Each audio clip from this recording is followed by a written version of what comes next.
I'm Lisa Bilyeu, and I went from housewife to co-founder of the billion-dollar company Quest Nutrition and now president of Impact Theory. Our mission with this show is to empower you and all women to recognize you really can become the hero of your own life. Welcome to Women of Impact.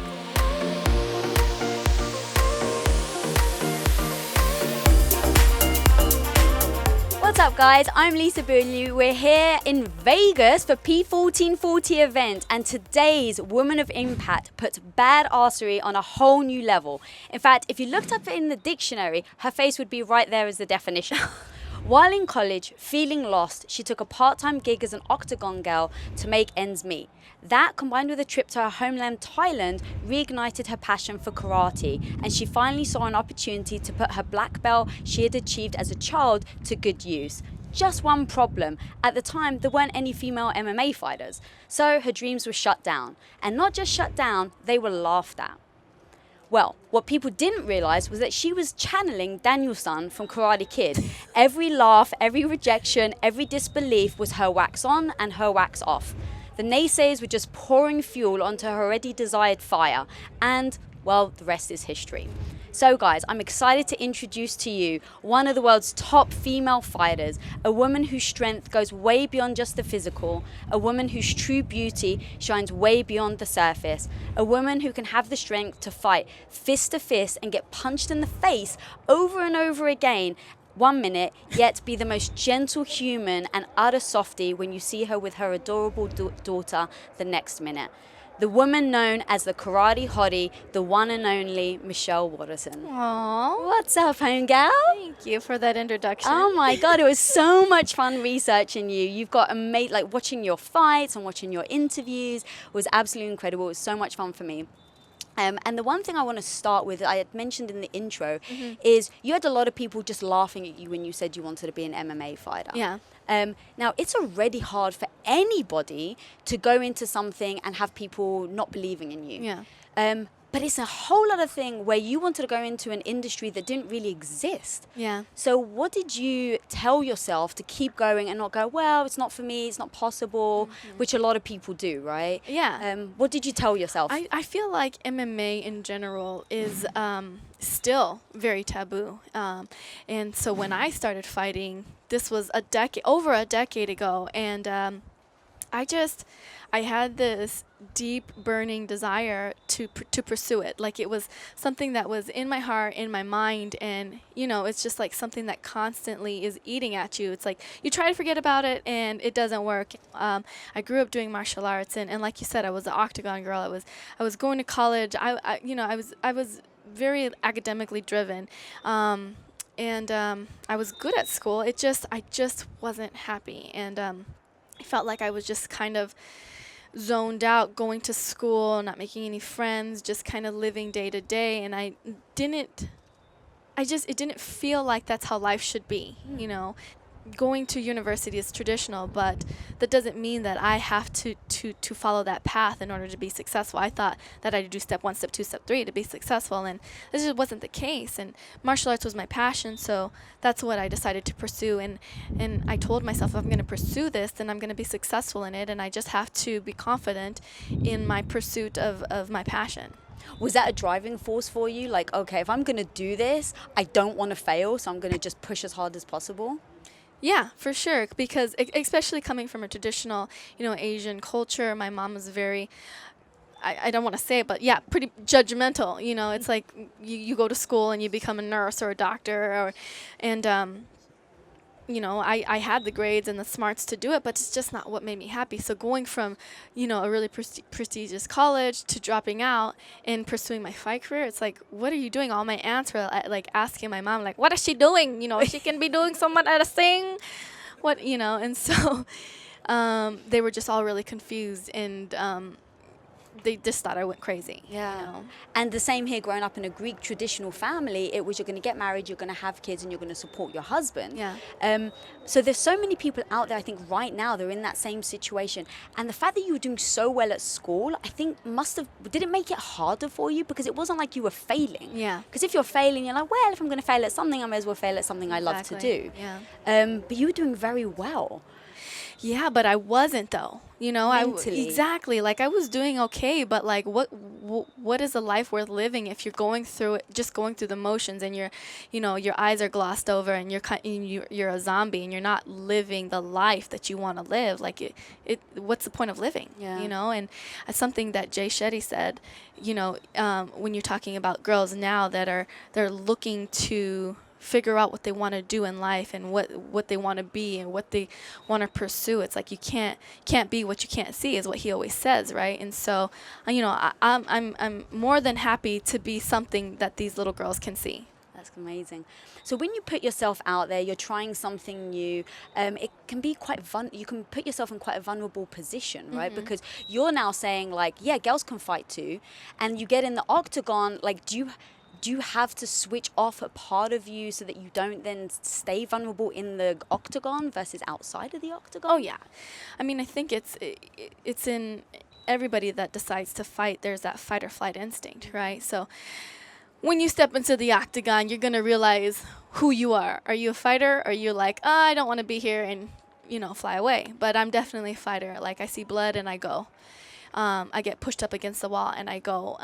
And maybe that might have something to do, again, with my upbringing, my mom being very like judgmental and she was very critical, and I think that fed my fuel. It kind of put a chip on my shoulder, and so even in the fight career, it's like, all right, well, you put a chip on my shoulder. I'm just, I'm not going to fight it. I'm going to see it as a challenge. Oh, you don't think I can do it? All right, that's a challenge to me, and I'm going to show you that I can. That's amazing. How do you use that chip to then fuel you? Because I think sometimes people have a chip on their shoulder and it can destroy them. Yeah. Right? They get so angry that they can't see straight, that they then make bad decisions, and you end up seeing them actually it being worse for them. Yeah. But for somebody like you, that chip is super freaking powerful. I think it's just your outlook on life. Life is hard. Life is unfair. You're not going to go through life unscathed. And so you can either embrace your adversities, your challenges, or you can fight them. And either way, you're working hard towards either going up or digging yourself in your grave. Because when you win, you really don't sit back and do any introspective thought. I mean, you should, but when you lose is when you're really like, oh, what did I do? It was that it's that churro that I had last week, or I didn't train. I need to go back and train 6 times a day instead of 5 times a day, and I need to do this, and you just start like going back and try to pick apart everything that happened in your camp, in your life. And I've done that. I remember sitting back and talking to my coach and telling him, well, maybe if I did this, and he said, Peanut, stop. You're stressing yourself out about something that happened in the past. It was a moment. It was a moment that you messed up. A moment that you went left when you should have went right. But you're taking away from all the good things that happened in that fight. You're taking away from all the good things that happened in your camp. You're taking away from all the things that you've actually grown on and developed on. You keep focusing on this one moment, and it's going to tear you apart. You need to accept the fact that it happened and move on. And that was huge for me, because he was right. It was like, yeah, like it was a hiccup. And it doesn't make you any less of a person. It doesn't make you any less of a fighter. It just was a moment that you messed up, and you need to accept it as that and move on. Do you do that in your life as well? So not just in fighting?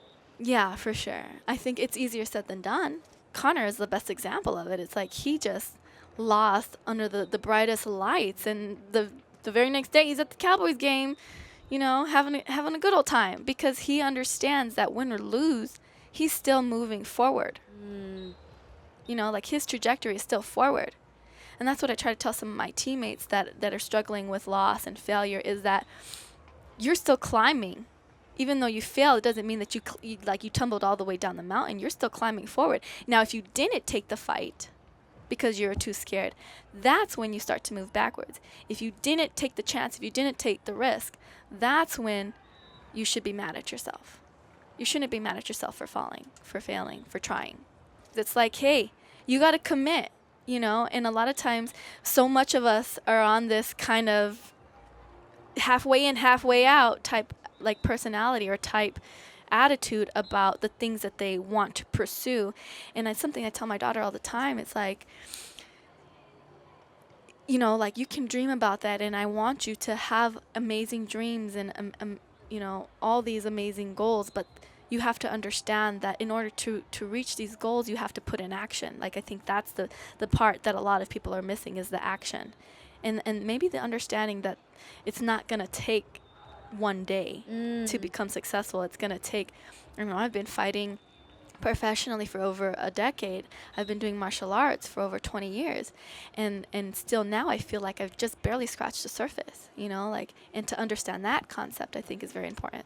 Yeah. So have you been in a situation, I know your daughter's still young, but where she's just like, I don't want to do it, I don't want to do it, and you're trying to teach her the lesson? Yeah. So what do? Do you force her to do something if Yeah. she doesn't want to do it? Yeah. I say, you don't have a choice. Go put your leotard on, we're going to gymnastics. Right. And do you explain why? I tell her, baby, you're probably tired right now, but you're gonna be more proud of yourself that you went to practice tired and went through the whole practice than if you had a good day at practice and you just went. You know, I'll tell her those things. I'll tell her that there are going to be good days and then there are going to be hard days, and that she has to get through it all.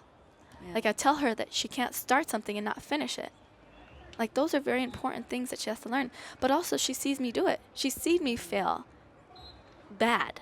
You know, she's seen me break my hands, break my nose, have black eyes to the point I can't open my eyes. And she's seen me go to the gym on Monday and continue to train. Yeah. I heard an interview with Nastia Luke, and we had her on one of our shows, and she's a gymnast, and she basically said that when she was younger, she wanted to quit. And when she would have really bad days, she would fail, she would do certain things, and she would go home crying to her mom, and she would say, like, Mom, I just want to quit. And she said, I tell you what, you can quit the day you have a great day. And every time she had a great day, she didn't want to quit. Exactly. So it was like, that's amazing. Yeah. That's a great thing for a mother to say. I just always tell she tries to come up with the most like crazy excuses, and I think that's kind of where my hardness comes from. My mom, I use that as parenting now. I'll look at her and I'll be like, "Are you okay though?" Like, and she'll be like, "Oh, you know," and I'm like, "But did you die?" And it's like a joke because she'll crack up laughing, but then she's like, "No," and I'm like, "All right then, you're good." Yeah. Like, you're going to have bad days. You know, fighting is incredible highs, but also in very, very, very low lows, because you're putting yourself out there for the world to see you potentially fail, you know, and in the worst ways. Knocked out, getting submitted, you know, blood everywhere. And so that's scary. But an image that I have is just of, like, the lotus flower, you know, and it growing through the mud, and it being submerged in water and dirt and trying to come up for air, you know. So I think about that every time I'm going through something, as embracing the challenge as my roots, you know, like, these are my roots that are growing. This is the foundation that's going to allow me to grow above the surface, you know. That's amazing. How much did you use visualization to get you where you want to go? A lot. You know, I think the mind is a very powerful tool. They say in fighting that the fight is either won or lost before you ever steps into the octagon. Right. And it's very true. You can be 100% prepared physically, but if you're not there mentally, then you've already lost the fight. You know, if you don't believe in yourself, if you don't believe in your skills, your abilities, if you have any seed of doubt, that seed of doubt will grow. It's like, doubt is like a weed, you know, it'll grow. And so you have to be strong mentally. And the way you do that is through exercise. The same way you exercise your body physically, you have to exercise your mind mentally. And it takes time and it takes practice. Yeah. That's amazing. All right, I want to move on to identity now, because I can only imagine, I'm purely assuming right now, but there's one identity when you walk into the octagon and you're like super intense when you go into that octagon.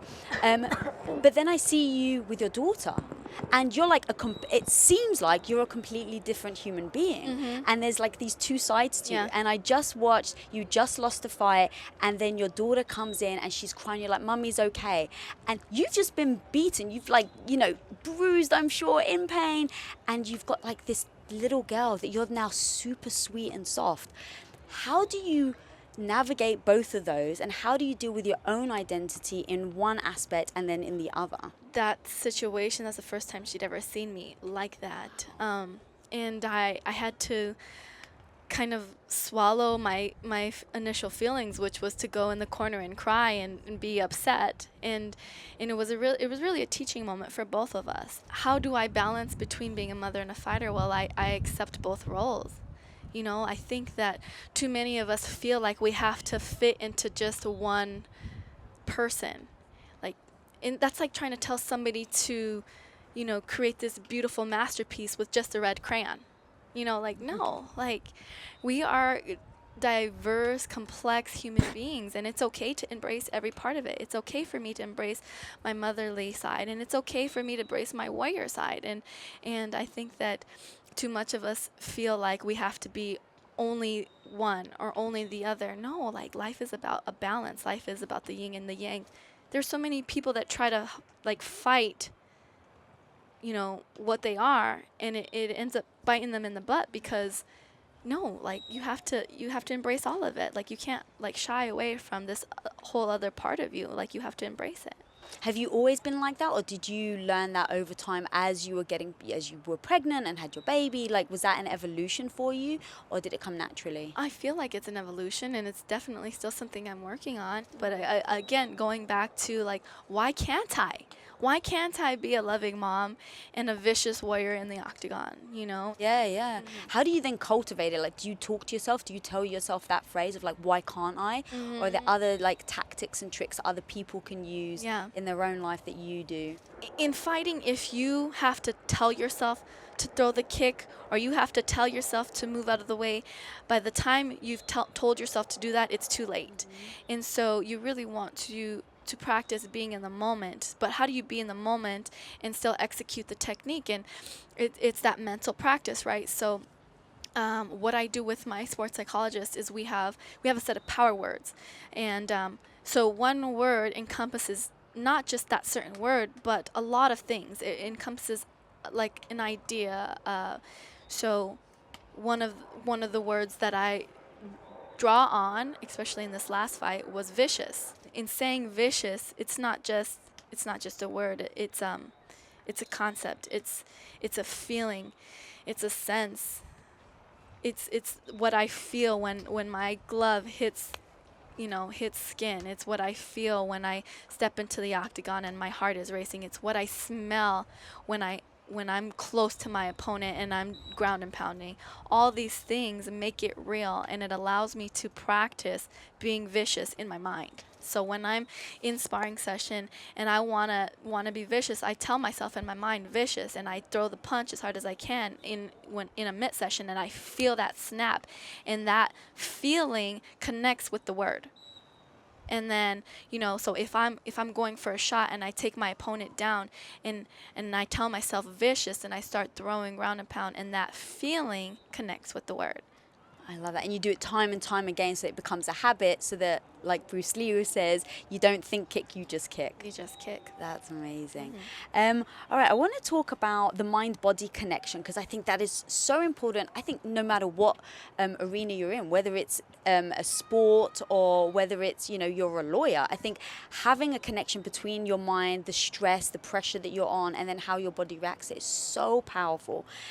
Obviously, in your position, it's even more so. So when you're trying to cut weight, for instance, your body may be telling you shouldn't be this weight, or you shouldn't be not drinking water, or having sodium, whatever it is. How do you power through it? Do you have mantras or things that you say to yourself to get through it? Because I just think that anyone, when they're stuck in a situation and their body's telling them one thing, they almost succumb to it. But you can't. If you're about to fight, you either make weight or you don't. Yes. As a fighter, there are only certain things that you really have to do. You have to train, you have to show up and make weight, and then you have to fight. So like in my mind, that is just I have to make the weight.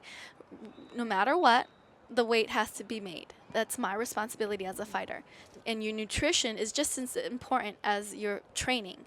Just like your mental practice is just as important as your physical practice. Your nutrition, like it's just like the fuel that you put into your car to go for a race. It's like your nutrition is the fuel that you use to fight, and you want to give yourself the best fuel. And that's how I look at it, because I am definitely a foodie. I love to eat. I was telling everybody else that we went to the fair 2 weeks before my fight, and I was dying because I could smell churros and funnel cake and turkey legs, and I couldn't have any of that.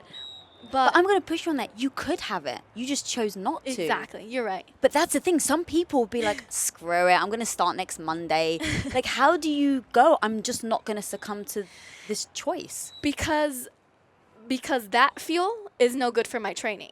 And understanding that it makes it an easy choice. It's like, well, you're going to feel like crap when you go into training tomorrow because that churro is going to stick in your gut, and you're probably going to end up throwing it up in between rounds, you know? So it makes it that easy. It makes it easy if you put it in that mindset. So I think it's the mindset, right? So if you don't have anything coming up like a fight and you're trying to get in better shape, then the mindset is, what is good for your body?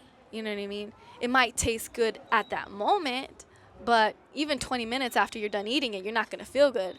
You know, the next day you're not going to feel good, and the future you is not going to like you very much. I like that. They're going to be mad that you had that. They're yelling at you already. Yeah, it's so true.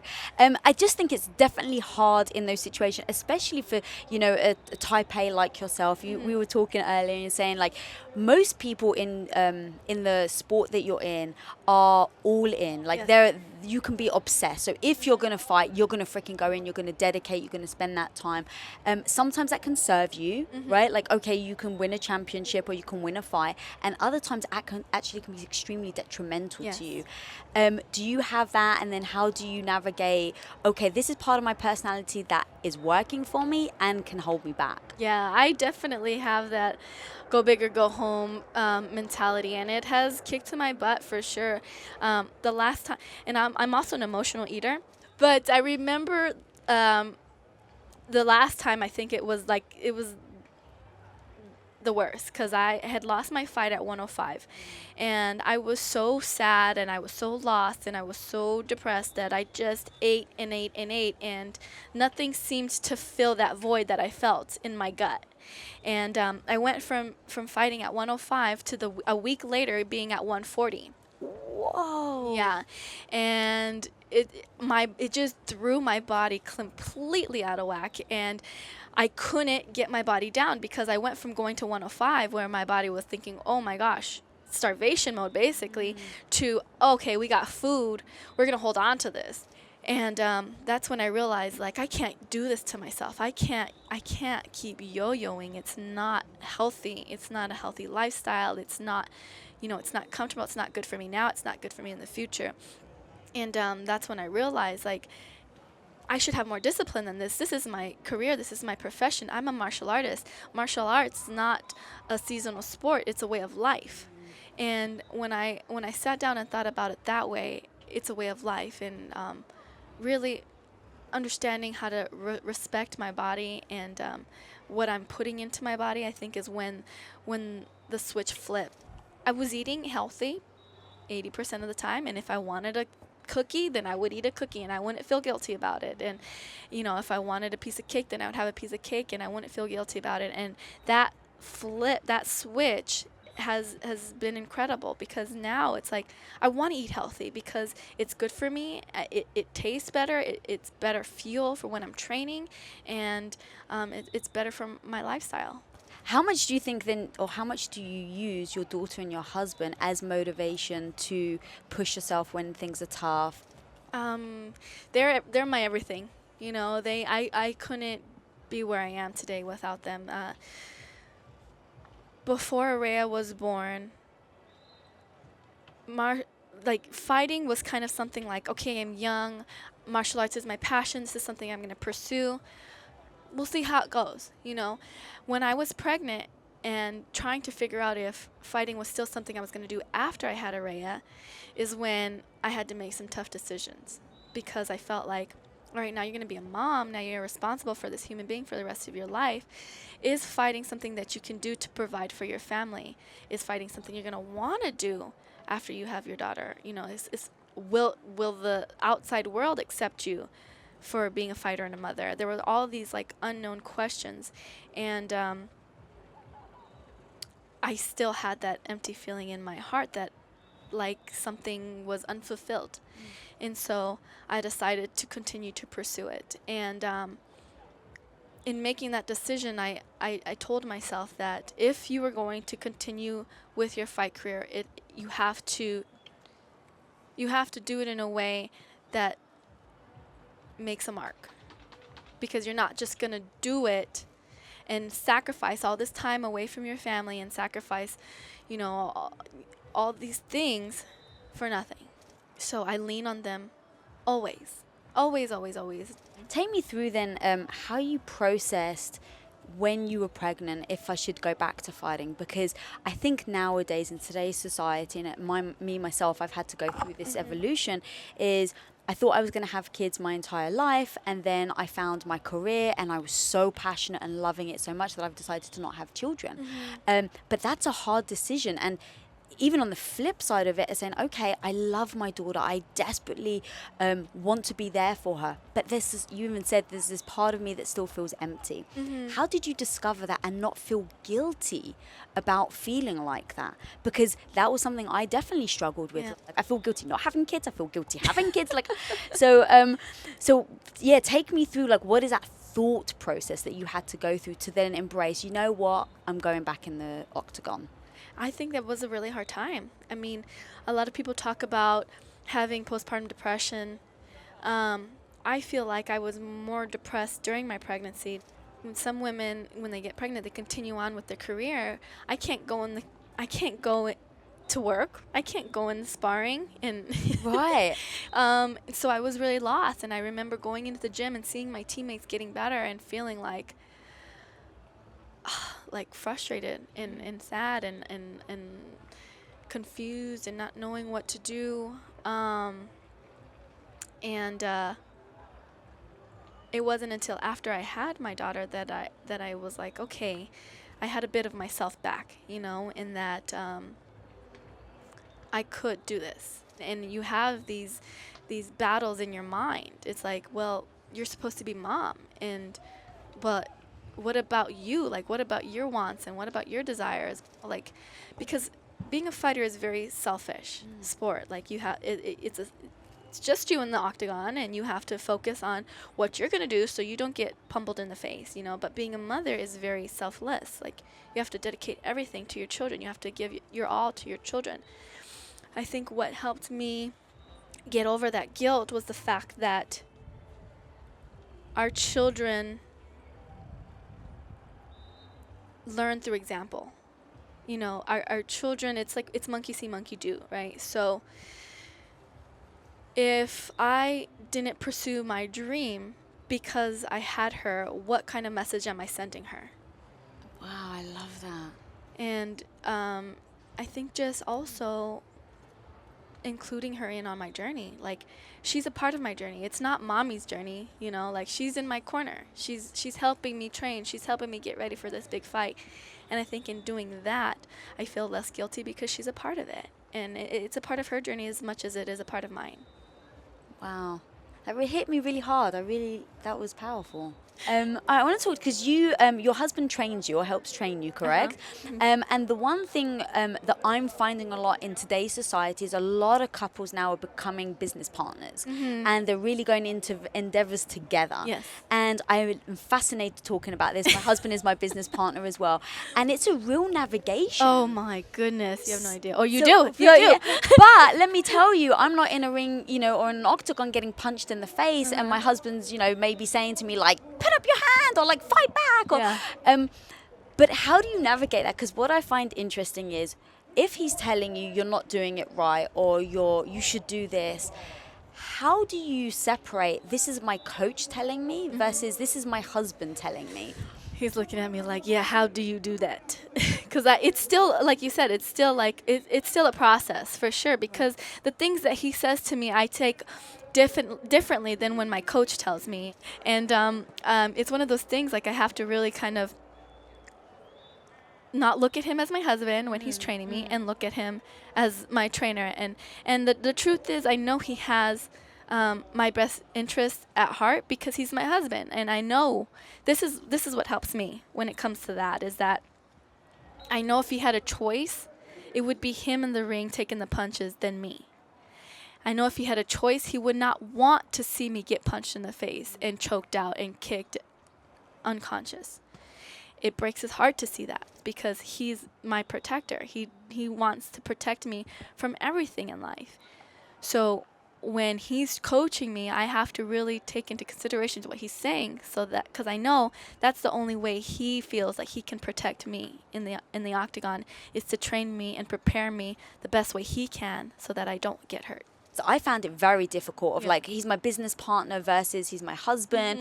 I've learned to really go into different spaces. So, okay, when I walk into this room, it's now our office. So he's my business partner. So any emotion I feel, I'm like, Lisa, you got to bury it. That's the wife speaking. And so I'm very visual like that. Do you find that at home and the gym where you train, or is it because, like, do you intersect both? I do think that the more we've been working together, the more it's important to, like you said, section it off.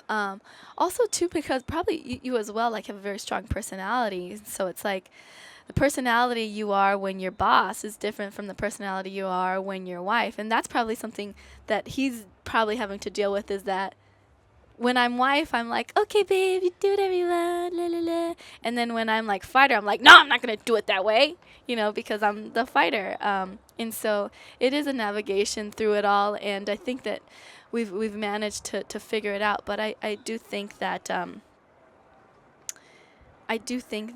understanding that there's a time and a place for everything. And even in being a parent, right? Like I have to, when I'm in the gym, I have to completely focus on being a fighter and winning the fight. And when I'm home, I have to make a conscious decision to leave my fight brain at the gym and be mommy and cuddle with Araya and take time to go through her homework with her and to ask her about her day and stuff like that. Is there any type of transition then you do? Because it's more than just the mind, right? It's more than just, okay, I'm with my daughter, I'm at work, because there's chemicals in your body, especially when it comes to aggression and then nurturing. I mean, those are two very different chemicals that are pumping in your body using different parts of the brain. Do you do anything, like, do you stop and take a deep breath? Is there anything that you actively do to your body to make that change over? I don't think so. We were talking about this before the podcast, but mothers are naturally warriors. They're naturally protectors because they have to ensure that their children live on, and so people are always asking me, like, isn't it weird, like, aren't you scared for her to, like, be some certain way when you allow her to come with you to the fights and see you fight? Like, you really want her to see you, like, hurt somebody or get hurt yourself? And I guess I just don't look at it like that. I look at it as, I'm not going to shield you from the world that we live in. I'm going to expose you to it, and then I'm going to guide you along the way. How do you really focus how do you focus when your daughter is at a match or a fight? Because I'm really, really fascinated, as you probably can tell, of like the dual elements of you and what you have to bring to the table as a wife, as a mother, as a fighter, as, it being your career. Yeah. So your daughter's there. Do you think about her when she's in the audience, or do you have to literally shut that off? I think you do. You have to shut it off. It's kind of like what we were talking about earlier, as far as if you're thinking about something, then it's too late. If my mind is thinking about her, then I'm not focused on what's in front of me. I'm not focused on the person that's trying to take my head off. And that's what I need to be focused on. And so I know that ultimately when I'm focused on that, then everything else is okay. So I have to be zeroed in on my opponent and being in the moment, Yeah, that's so impressive because I think it's very hard for people to be extremely mindful in certain situations and not get distracted by the outside noise or the voices in the head saying, you know, my daughter's watching or things like that. Do you have a voice in your head that you ignore, that you try to dim, that you try to shut? You're nodding. Of course. I think everybody does. And I don't know what it is. But we all have those battles inside our mind, and that is the biggest challenge. Really, it's not. I don't fight because I enjoy, putting pain on my opponent. I don't fight because I enjoy seeing blood. Blah blah blah blah. I fight because it strengthens my inner voice. It allows me to overcome the self-doubt. It allows me to overcome my fears. It allows me to overcome personal obstacles. And that's why I fight. Not because I enjoy hurting the person in front of me. It's because I enjoy overcoming the internal battles that I have within myself. Do you think you'll ever stop the voice completely? No, and I don't think that you should, right? Because there's always going to be the internal balance, kind of like what we were talking about earlier, that there needs to be a balance. There can't be any good without any evil, no day without night, no love without hate. There has to be a balance. You can't always completely shut that off. You have to be aware of it, and you have to challenge it every time it's there. Yeah. You need a villain in your life, You do. right? Everyone, yeah. You need a villain, otherwise life is boring. Yeah. Well, speaking of villains, let's talk about superheroes. I'm obsessed with them. What is your superpower if you had to choose one? I would say the ability to flow. Like, life is about seasons. Life is about the ups and the downs. It's a roller coaster. And then having the ability to flow with it and to roll with the punches and to really embrace that process, I would say is my superpower. That's amazing. And for the people watching, can you tell them where they can find you online, they can follow you? I'm probably most active on Instagram, and my Instagram is Karate Hottie MMA. But my husband just put together a pretty awesome website, and it's MichelleWatersonMMA.com. So if you want to go check out the website, there's pictures from my last fight and links to all my different social media handles and all that good stuff. That's amazing. All right, guys. Well, thank you so much for joining us. This woman here is so incredible. Beyond, like, if you watch her fights, oh my God, mind-blowing. But beyond that, the strength that this woman has on her mindset to get her through the hard times, to get her through those difficult times, to overcome the obstacles, it's absolutely incredible. You've got to go check her out. I've learned so much in just like these last few days where I've been soaking up everything she's ever done. But honestly, I'm a different human because of the stuff that she has put out there. So go follow her. And if you're not following me, you can go follow me at Lisa Bilyeu. And if you're not following Women of Impact, you can go check us out there as well to find more of these incredible interviews. Thank you to P1440 for having us here on their amazing stage. Kerry Walsh-Jennings, oh my God, you are absolutely amazing. And yeah, hopefully you guys go check out all the stuff that they're doing here on their website and on their platform. Yes, very cool. All right, peace out, guys. What up, guys? Lisa here. Thanks so much for watching this episode. And if you haven't already subscribed, click that little button right in front of you. Click, click, click away. We release episodes every Wednesday, so be sure to get notified. Till next time, go be the hero of your own life.